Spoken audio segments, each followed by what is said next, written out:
Hey, this is Christa Fairbrother with Christa Fairbrother Yoga. And if you really want to learn how to level up your life, you should be listening to the Time to Shine Today podcast with my good friend, Scott Ferguson. Let's level up. Time to Shine Today podcast Varsity Squad. This is Scott Ferguson, and welcome to episode 274 with my awesome sauce, aqua yoga sister, Christa Fairbrother. Christa was a farrier who put horseshoes on horses, and it was just wrecking her body, and she wanted to find a way really to kind of level up without putting too much strain on her body. And she was always kind of practicing yoga, but then she kind of was introduced to aqua yoga. And now she takes what she was taught, paying it forward, and teaches people aqua yoga and how it can benefit and spill over into their everyday life, and how it's non-impactful. You don't really put your head under the water at all with Christa's practice, and we're going to get into all of that. I'm so blessed to have had this interview because it opened up my eyes to another version for me leveling up my temple as well. So without further ado, here is my good friend, the aqua yoga sister, Christa Fairbrother. Let's level up. Time to Shine Today podcast Varsity Squad. This is Scott Ferguson, and you've heard me say how yoga really helped me level up, get past major injuries, internal being, just really helped me level up. And I do all my yoga on land. Okay, my good friend here, Christa Fairbrother from Christa Fairbrother Yoga. She's an aqua yoga coach and trainer who's passionate about helping people get fit and healthy. Christa's an internationally recognized expert in water yoga, published author and arthritis patient. She makes her home in Florida, yay, kind of my neighbor on the other side of the state, with her husband, 2 sons, and piles of books with tea stains. I love it. And her reminder to you is yoga's philosophy is pretty clear. If you can breathe and have a brain, you can do yoga. Being able to stick your foot behind your head is not a requirement. Trust me, I'm 6'1", I'm 260. That's probably never going to happen. And that's okay because there's so many other benefits. So, Christa, thank you for coming on. Welcome to the show. Please introduce yourself to the Time to Shine Today podcast Varsity Squad. But first, what's your favorite color and why? Turquoise. I knew you were going to say it. Yes. You're a water. What color is the pool going to be, right? I love it. Day, it's all about the turquoise. What sign are you? Just curious. I'm a Capricorn. Okay. So all right. Very cool. Yep. Got it. Love it. Love it. So you've dealt with and dealing with medical issues that really keeps you from being a landlubber with yoga to the point of you can only go so far without really hurting yourself. So I'm thinking that's what turned you to aqua yoga. Is there a story behind that or really made your mind click? Yeah, it definitely. So like some people, I started yoga for not knowing anything about it and just for physical reasons, right? Mm-hmm. It's important to share that because lots of people have different reasons for starting yoga, and every reason that you have is valid. Sure. I was a farrier 30 years ago. So for those people who don't know, a farrier is somebody who puts horseshoes on horses. The machines don't do that. Somebody still has to do that. That is not good for your back, right? Wow. And I'd heard somewhere that yoga was. So I signed up for yoga classes and I fell in love with it, right? Okay. I changed careers. I went to England. I have a master's in museum education. I had a couple kids. 20 years later, I'm still doing yoga. It's like, okay, this is clearly important to me. I signed up for yoga teacher training. When I did that, you'd mentioned I had some health problems. I had a lupus diagnosis, systemic lupus erythematosus, which is a systemic autoimmune disease. I was a little worried. It was like, oh, am I going to make it through yoga teacher training? I did okay. Mm-hmm. And I got a new diagnosis. It turns out I have a lot more arthritis going on, multiple kinds of arthritis. Wow. So I immediately thought, the reason I've been able to do this for so long, I was an athlete, I shod horses, Barté, rode horses, how have I managed to do this? It's really because of the yoga. And I gave the yoga practice the credit. I immediately went to yoga for arthritis teacher training. And there I met a fellow Floridian who was a yoga for arthritis trainer. And she said, hey, I have this weekly wine yoga in the pool night. And I'm like, oh my God, why has no one ever told me about this? And I immediately signed up for the aqua yoga teacher training, and the rest is history, as they say. And that's really now my specialty and what I've run within the yoga community. What's some barriers with people coming to you with, like, how can I get a deep stretch? Or because asanas are made for, to go deep and to not control your breathing, but just let breathing flow. How do you handle those people, maybe objection with that, and also people that might be afraid of the water? Great question. So first off, if you're afraid of the water and you come to a Pilates class, my head bows to you. You are so brave, because that happens more often than you think. A lot of people go and see a healthcare provider and they're told they need to do some exercise, but they have some other stuff going on and they want that kind environment of the water. So they show up to water exercise and they don't know how to swim and they're a little uncomfortable. So, hats off to those people. So it's important to recognize that unlike, say, stand-up paddleboard yoga, where you have a very strong likelihood of falling off and going splash. Every time. Yes, all the time. We keep our head out of the water. So for those people who are a little scared about the water, we don't do headstand, handstand, scorpion, all those inversions. Down dog in the water. no down dog. And ladies, they don't want to get their hair wet either. I gotcha. Yeah. Right. So it's a very kind and successful practice in that way for people who have that little bit of timidness about the water. And so knowing that, it's like, okay, we can keep you comfortable there. If you're wanting a more aggressive yoga practice, you actually have to be a little careful in the water, because we have some properties of the science of water we have to think about. And you actually have increased joint space when you get in the water. So buoyancy, when I say right, yeah.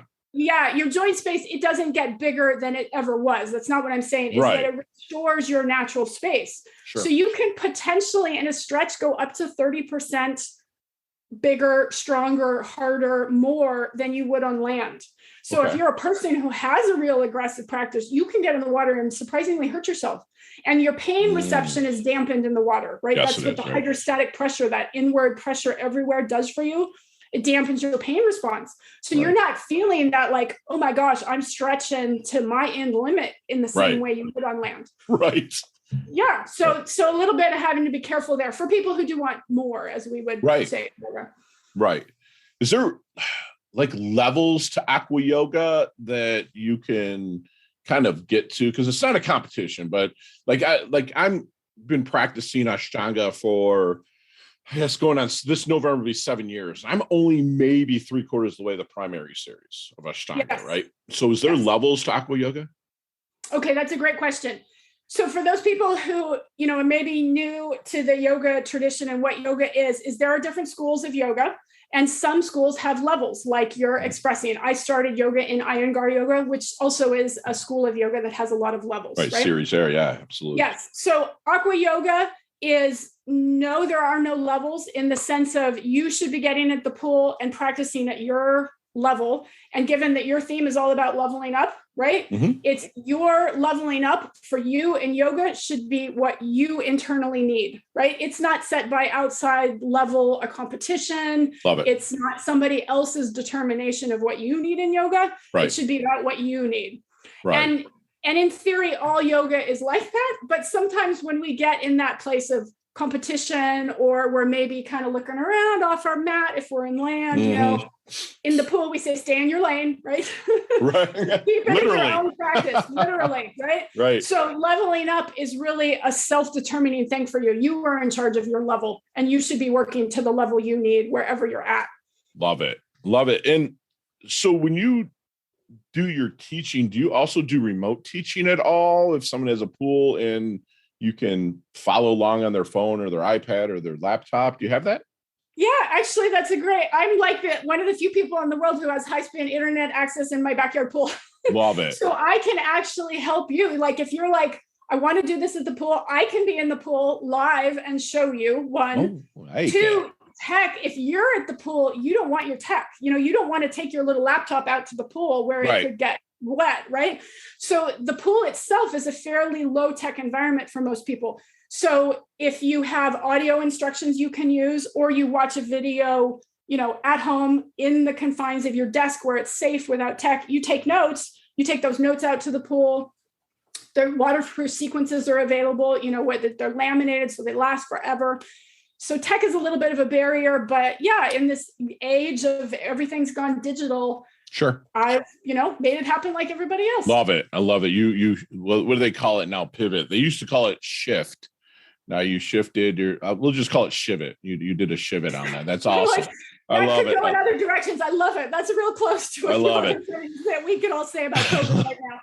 I love it. So I want you to puff your chest here a little bit because you're fantastic. I watch your videos on YouTube. It's awesome. So what do you think makes a great yoga instructor, whether it's aqua or on the land? That's a great question. I think there's the ability to see what you have in front of you, synthesize your skills and your experiences, and be able to communicate what that person needs. Love it. So I am not here to tell you what, quote, I see as a yoga teacher and I think you need. I am there to serve you. So I need to know your goals, what's going on with you, what you need, and take everything that I've been trained and can offer and put it in service to you. Love it. And you're doing that through powerful questions, listening with all your senses, because yoga, you have to. Yes. I mean, Todd McLaughlin, he's my, I call him my yoga coach, but, he is a master yogi. And I just remember him asking the questions that actually made freaking sense for me.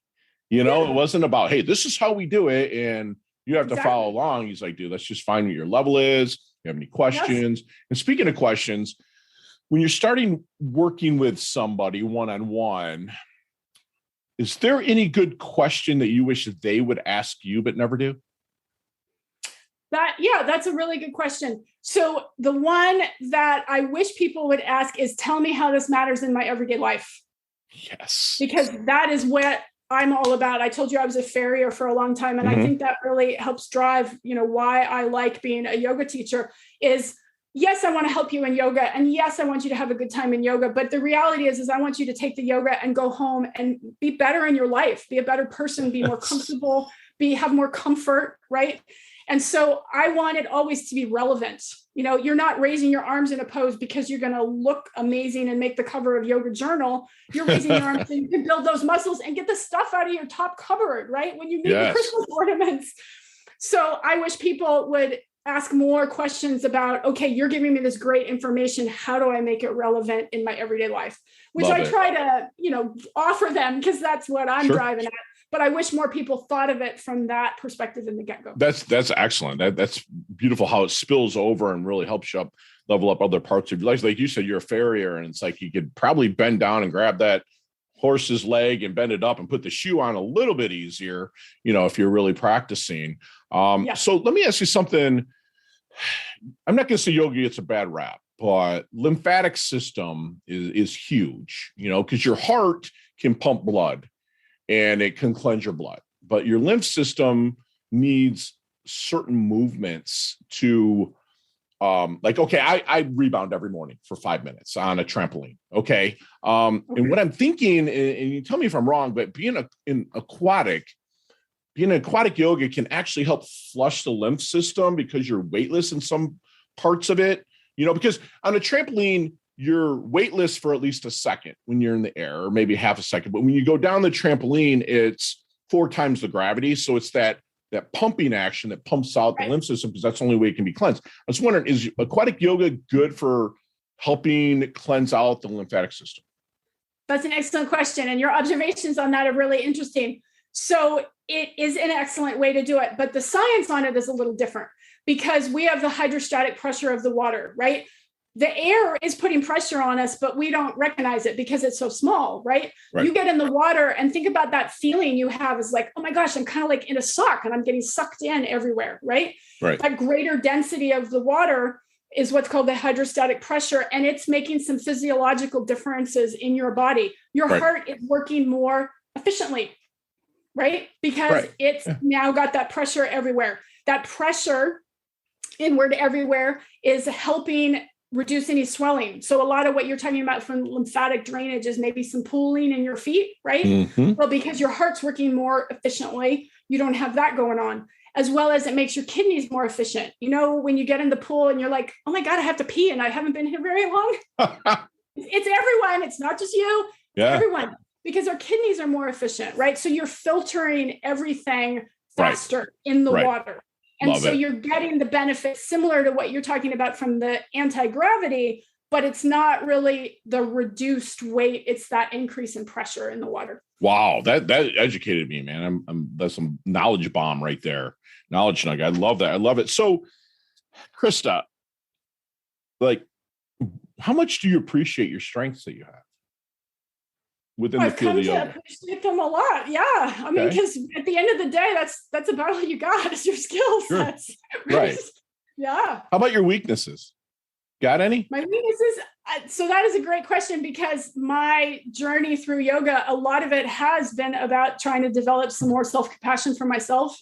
Because we as yogis are thought of as very like empathetic, beautiful people, Mm-hmm. it's like, hey, we're human just like the rest of us. I yell at my kids. I get annoyed when people cut me off in traffic, right? I tell people, I joke with my students, I don't do yoga because I'm good at it. I do yoga because I need it, right? It's like, I really need the yoga. So I have, in my yoga work, I have really worked on trying to develop more self-compassion for myself and my weaknesses and failures. And that in turn actually makes me better with everyone around me, because I can have more compassion for everybody's failures and weaknesses. And we're all just human trying to do the best we can. And we need to have grace for each other.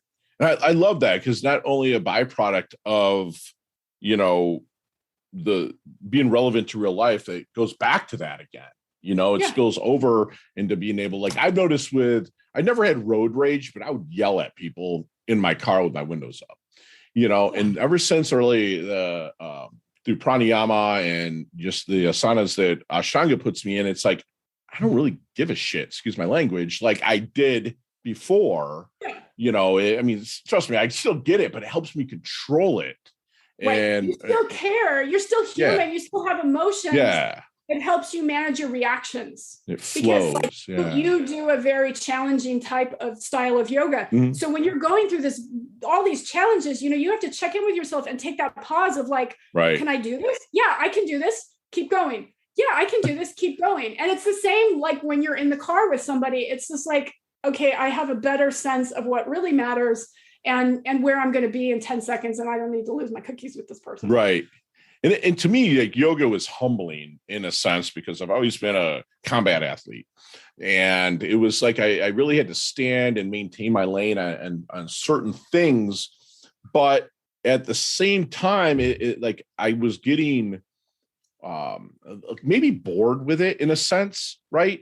But I would liken it to like a locomotive. Like, it takes so slow to get going. Once it's going, it's good. So it's like I try to put my mind there. Sorry for rambling, but I love talking yoga. It's like inertia. You can recognize in yourself, right, that your level of inertia is different than some other people's. Right, energy, absolutely. So, have you seen the movie Back to the Future? Of course. Okay, let's get in that DeLorean with Marty McFly. Let's go back to the 22-year-old, the double deuce, the 22-year-old Christa. What kind of knowledge nuggets would you drop on her to maybe help her shorten her learning curve, level up, and blast through just a little bit? I would say have confidence in yourself and advocate for yourself. Wow. So I think a lot of young women need to hear, you are awesome. You got this. You're going to rock it. Right. And it's part of your practice when you're helping people, not just with their physiological, but help them build up that flex that mental muscle. Absolutely. Yeah. So yoga has 8 limbs, and the poses is basically just one limb, right? There is a whole yoga philosophy that goes with it. And I frankly think, and other yogis do as well, that the reason yoga has lasted so long is not because of those poses. You go to the gym and you do a burpee. Is it any different than yoga? No, we just give it a different name, right? Yeah. We don't do yoga because we got these amazing stretches. Right. We do yoga because we're applying those amazing stretches in a context that helps you be a better person. Love it. And that's what really brings people back. Beautiful. I love it. So yeah, it brings me back, because it's like yoga to me, I almost think sometimes it's almost like golf, which I try to play golf, where, you hit that one good shot, it keeps you coming back. It's like I have a practice where I don't feel like it, but I just will sit, whether it's down dog or even savasana, where I'm just like in corpse pose, right? And just like, man, this was good. It's like I want to come back, and it releases physically the endorphins, but it also just gets that blood circulating. Thank you for saying that. So how do you want your dash remembered? That little line in between your incarnation date and your expiration date, your life date and your death date. Hopefully it's a long way down there in your tombstone, but how do you want that dash remembered? I want people to just really remember that I persevered.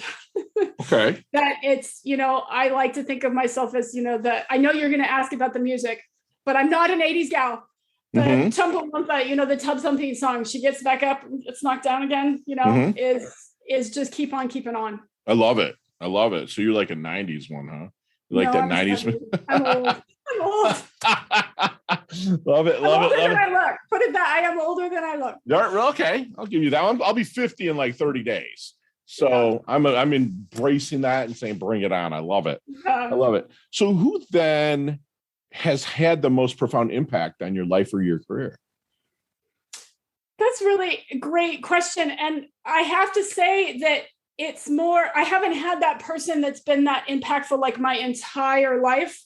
I've had people that were very impactful in slices. Love it. Because as you hear from my story, I've done some really diverse things. I've lived in different places. Right. So instead, rather than have that one go-to person, I really like to be as broad in where I'm currently at.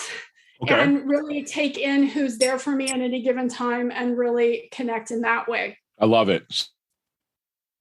Step back and look different parts of my life. There's been something that showed up because I was open to it, and I was, got my asking gear, if you will. I really just started asking, around, and because I'm just been a curious kid. And luckily my parents didn't tell me no that much, because kids these days are told no by the time they're 13, like 135,000 times. We're born. I would think it'd be more than that. Yeah, probably. Right. So it's like my dad would put the foot down, but he was like, all right, dude, this is why you're not getting that candy in the aisle, or this is why we're not doing this and stuff. So I love that. So if you didn't find yoga or yoga didn't find you, what do you think you'd be doing right now? Oh, I'd be making some bad choices, I would think. You might even be in a wheelchair with that arthritis and stuff. I was thinking, you never know. You never know. And that's why what makes science so hard, because, you can't go back and do it a second time on a human. Right. So what's the experiment? It's like, I have no control as a scientific concept of a control study. So yeah, I think that my life would be in not as good a place. I would have not as made as good of choices. I wouldn't be as stable, emotionally, in my family, in my physicality. So love it. Yeah. I think it's really helped me make some good life choices. So that gap that comes between like yoga and other talents, what is in that gap? Like you have yoga, you have the spillover, but what do you feel is in the middle of that? Like me, it's a hard question for me to even answer, because there's like Arnold and bodybuilding, like Arnold Schwarzenegger and bodybuilding, and then what he did later in his life, whether you're a fan of his or not. But like there's people that have did that are passionate about yoga, but led to something else. What within that gap between maybe farrowing and yoga do you remember the most? Oh, in my international travel. Okay. Because that, and lots of people say this is, a common axiom, is it just opens your eyes to the world.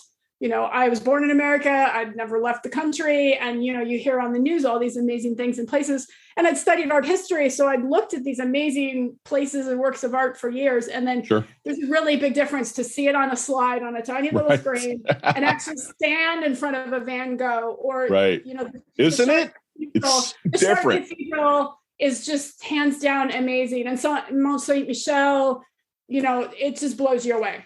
And it's what I love about you. And the reason why I kind of asked that question is a lot of people stick beliefs that they have that are really programmed by their tribe. Like beliefs are just like a poor excuse for not experiencing shit, stuff. You know what I'm saying? It's like you're believing into something where you kept such an open mind throughout your life that you experienced the yoga, you experienced international travel and whatnot. And that's where I just like part of my coaching, what I do is, basically mindset, values, beliefs, breakthrough, and stuff like that. So I don't believe in holding back. That's why the whole thing is leveling up. We've actually live it at Time to Shine today, is taking it to the next level. So What is Christa's definition of a life well lived? Oh, that is a really good question. I think it's that you were brave and that you made those choices, that that tiny little voice inside you was just like, you got to do this, you got to do this, you got to do this. And it's so easy for others to say, don't. And you make it happen. So like, for example, to do that international travel, I had to save up for 2 years and get a second job and sell everything I owned and find homes for all my horses and animals. And it was a process. And there was so many times I could have said no. Yeah. And really when in talking with others, what I came to realize, it was just like, no, I'm the one doing this. Like everybody else would love to and wants to. And the only difference is I'm actually doing it. Right. Why do you think that is? Well, we're all different people. But as you spoke to, it's what are we choosing to value and what choices are we making? And we're all on a different journey, right? If I am not saying like, if you're like, well, you crazy, there's somebody listening, you crazy yoga person, I can't sell everything I own and move to another country and all this. It's like, yes, I was single at the time. I didn't have kids at work. Sure. But, we're all in a different place, but we all at every stage of our life have that little thing like I'd love to play the cello. I'm making this one up, right? I have no musical talent. So for me, it's not a music thing. But if that is your voice, what is stopping you? There's no reason you can't rent a cello, borrow beliefs, a cello. Though. That's what I tell people. Our library literally checks out musical instruments, right? Yeah. And so what is stopping you from doing that? The odds are it's not the person in the grocery store saying, well, you can't play the cello. Right. You didn't even have that conversation with them. Right? Yeah. It's you internally are the one saying, no, you have no musical talent. Notice I've said that to myself. And so that one is it's like, yes, I am stopping myself from developing any musical talent. Yes. That's why I'm learning keyboard right now and I'm learning Spanish because I have to expand my mind. It's just how I believe. Yeah. We are our own worst enemy a lot of times. Yeah. And I think that I feel wholeheartedly that you're sinning if you don't. And what I mean by that is the Greek word origination of sin, which is sinning, which means missing the mark. Okay. So it's like, I believe that if you're not expanding and progressing and leveling the, up, that you're sinning. And I mean, you're put here with an ability to do stuff. And that's what my clients do. Either they love me, they hire me more or they fire me because that's what I believe. Because I fought for this country so you could kind of have the opportunity to do what you want. And like, I don't get upset at them. I just want them to understand that, your past has never defined you and that being realistic is the straightest, fastest road to mediocrity. You know what I'm saying? It's like, I want people to level up and I appreciate this conversation so much. Time to shine today. Podcast Varsity Squad. We are back and I got Christa Fairbrother, my aqua yogi rock star, beautiful lady. And you've listened to a few of my shows. And I really appreciate that. We're going to be in our leveling up lightning round and you and I will talk one day sometime. And we're going to like bounce stuff off each other and whatnot and live and in person. Can't wait to take one of your courses or classes in person. But you and I could talk in 15, 20 minutes on each one of these questions, but you have 5 seconds with no explanations. Okay. So you know the rules, right? Yep. Awesome. Let's level up. So, Christa, you see me walking down the street in my doldrums, not really feeling it. What book are you handing me? Lord of the Rings. Love it. Really? I love that. No one's ever said it, but I get it because I've read it. So many lessons. Yeah, sure, and everything. And it's so yogic. Right. Sure. One of your personal habits that contributes to your success. I brush my teeth every morning. Yes. Nicknames growing up. Oh, wow. Uh-oh. I didn't have one. Okay. Yeah. I literally, it's like, no, I'm sorry. I didn't have one. I can't answer that one. Chess or checkers? Chess. Chess. Okay. New Year's resolution in 2021.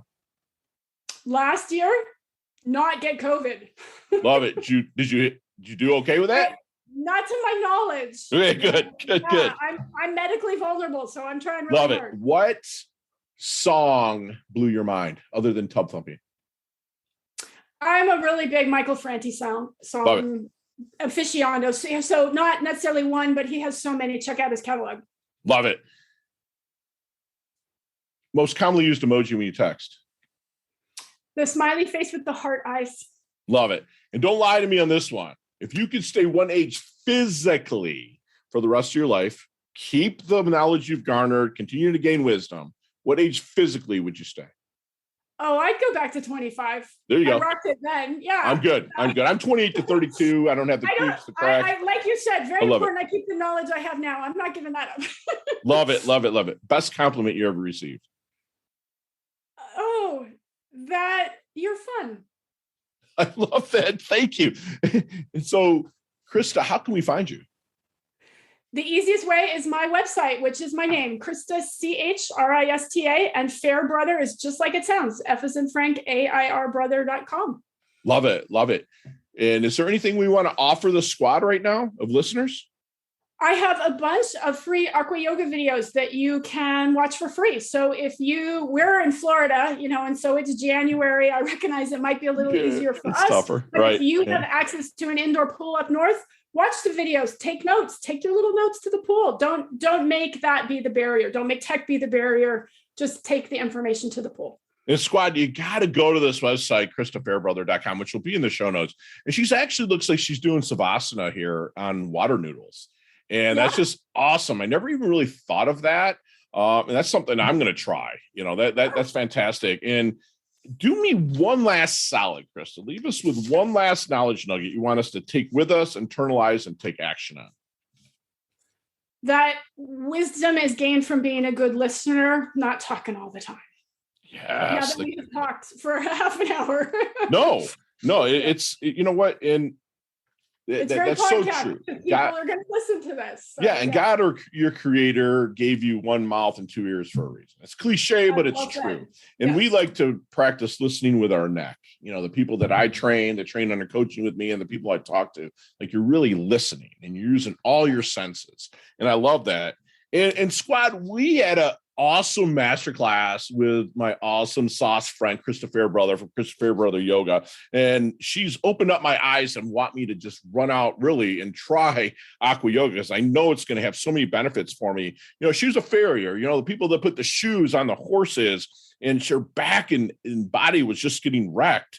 And she found yoga and it helped her level up. And then she moved into the aqua part, which squad, me, I'm all about sound healing and water healing. Like I'm literally getting done here and jumping in the ocean just because of the healing elements that I have, that the ocean gives me. And that's what Christa kind of pulls together with yoga asanas or poses to help heal you. She wants you to ask, if you're going to hire Christa or hire another yoga instructor, tell me how yoga matters in everyday life, how it can spill over, how the asanas or the poses are relevant to things you might be doing during your day and how it's going to really help you level up. She wants you to have confidence and be an advocate for yourself. There's no shame in your game. Everybody has a gift. Bring it. Cut the negative beliefs. Give your, if you will, that. But as I say that you can't be 100% positive all the time. 100% positivity does not work all the time, but what does is 100% negativity. Okay, so stay neutral, understand the negative, but work to progress, level up, and move forward. And the best way you could do that with your body is let me introduce you to somebody like Christa. Her life well lived is someone that's being brave, that really conquers their fears. Like we say, face everything and respond, or face everything and rise. Fear. We know that fear is a physical emotion, that things can be conquered just with how you're standing, how you're breathing. And guess what, squad? Yoga will help you with that. So she's a fantastic listener. She listens with all her senses. She asks the most powerful questions. She'll get you to that level. She levels up her health. She levels up her wealth. She's now a really good friend of mine. She's an advocate for her awesome life. She's beautiful, humble, yet hungry. Thank you so much, Christa, for coming on. I love your guts so much. Thank you. I really appreciate the opportunity to talk with you. Yay! Can't wait to talk soon. See ya. Hey, thanks so much for listening to this episode of Time to Shine Today podcast, proudly brought to you by Sutter & Nugent Real Estate Excellence, who can be reached at 561-249-7266 and online at www.sutterandnugent.com. If you are a business owner or professional who would like to be interviewed on Time to Shine Today, please visit timetoshinetoday.com/guest. If you like this episode, please subscribe on Apple Podcasts, Google Podcasts, Stitcher, Spotify, iHeartRadio, or wherever you get your podcasts. There's a link in the show notes to our website. Also there, you will see our recommended resources. We hope that you will support our show by supporting them. If you like what you've been listening to, it'd be great if you could just give us a 5-star rating and tell your friends how to subscribe while you're at it. I'm your host, Scott Ferguson, and until next time, let's level up. It's our time to shine.